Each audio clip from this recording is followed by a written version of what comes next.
Hi, ladies and gents. So here I am. I'm going to make a little video for you going over the correct answers to the multiple choice. So hopefully you did those on your own first so you can see how you did. I will not be giving the answers to the fill in the blanks because you should be able to use the review packet to find the correct answers for those. So remember that with these reviews, you get to do the review sheet, and then you will use the review sheet to take your 10-question quiz, which the questions will be the same. We randomly select 10 questions from the review sheet, and 10 questions, and then based on how that is, how much extra credit you will receive, okay? How many of those you get right. So down here on our SOL questions, it says number 1, in 1869, DNA was discovered within the nuclei of cells. By the 1940s, scientists knew that chromosomes were made of both DNA and protein, but did not know which was the genetic material of cells. In the 1950s, scientists demonstrated that DNA is the material responsible for heredity. In 1953, using information collected by other scientists, an American biologist and an English physicist built a three-dimensional model of DNA. These discoveries are best illustrated the importance of A, replication of results, B, independent research, C, recent improvements in the scientific method, or D, collaborative effort among scientists. The correct answer to this one should have been D, because it shows that all these different scientists worked together and stood on each other's shoulders to come up with the structure of DNA. Number 2, a student researching a new discovery about the activity of mitochondria could find the most current and reliable information in A, a newspaper, B, cell biology textbook, C, popular news magazine, or D, scientific journal. Well, I would certainly hope that you're not getting your scientific information from a popular news magazine. Even your biology textbook, which is accurate, is outdated by the time it is published. And when you're talking about newspapers, it's not scientists that are writing the articles, it's journalists. So the most reliable information and current up-to-date should be D, a scientific journal.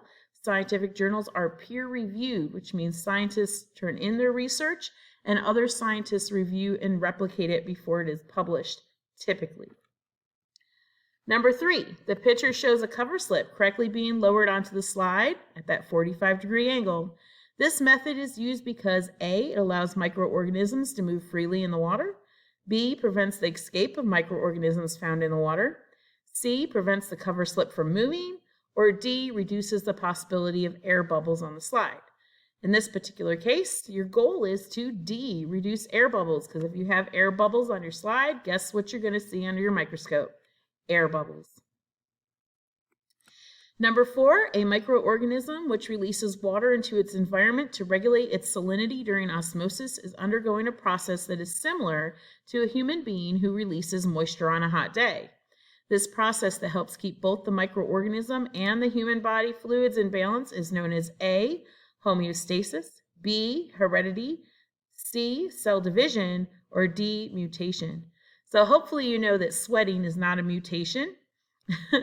So the key to this one is this word balanced. So things that are balanced are staying the same, and our root word for same is homo. So homeostasis is maintaining the same internal balance inside your body.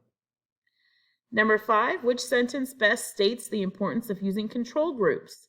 So remember, your control group is your standard of comparison. A, control groups allow comparison between subjects receiving a treatment and those receiving no treatment. B, control groups eliminate the need for statistical tests and simplified calculations. C, control groups eliminate the need for large sample sizes, reducing the number of measurements needed.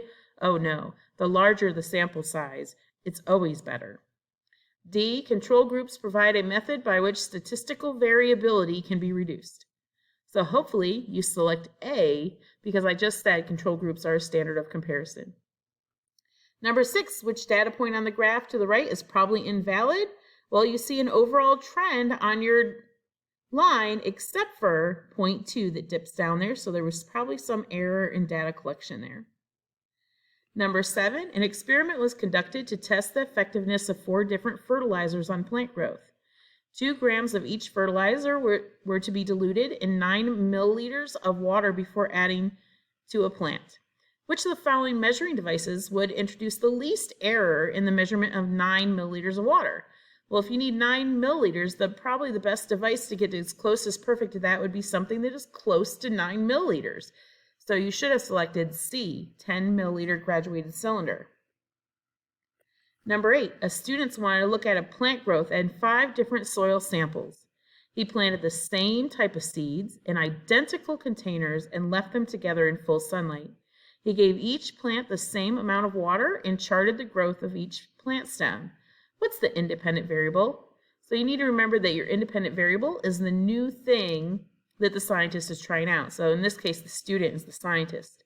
What is the new thing the student is trying out? You should have selected B, soil. Number 9, looking at the chart, which variable appears to control leaf production in these plants? So if you look at the number of seedlings, they're all the same. Water, all the same. Temperature varies. Daylight hours the same, and relative humidity the same. So these are all constants. And the only thing that's changing is temperature and number of leaves. And they're asking which variable controls leaf production. Well, the only thing that could be doing that is the temperature, C. Number 10, last one. You are tracking the growth of 2 bean plants over several weeks using 4 different fertilizers. The experimental data would be more valid, which means correct, if which of the following variables was included in an experiment? A, only 1 plant tested. Is it good to only have 1 data point? I don't think so. B, the plants were grown at variable temperatures. Well, if you had different temperatures and different fertilizers, how would you know which one was causing the effect? That actually would make your experiment completely invalid. C, a 5th fertilizer was tested. That would be okay, but is that going to make your other part of your experiment any more valid? Or D, a control without fertilizer was included. Of course, if you have a control, you now have a standard for comparison to see if the fertilizers are even doing anything. So you should have selected D, a control without fertilizer. All right, guys, go take your quiz. Good luck.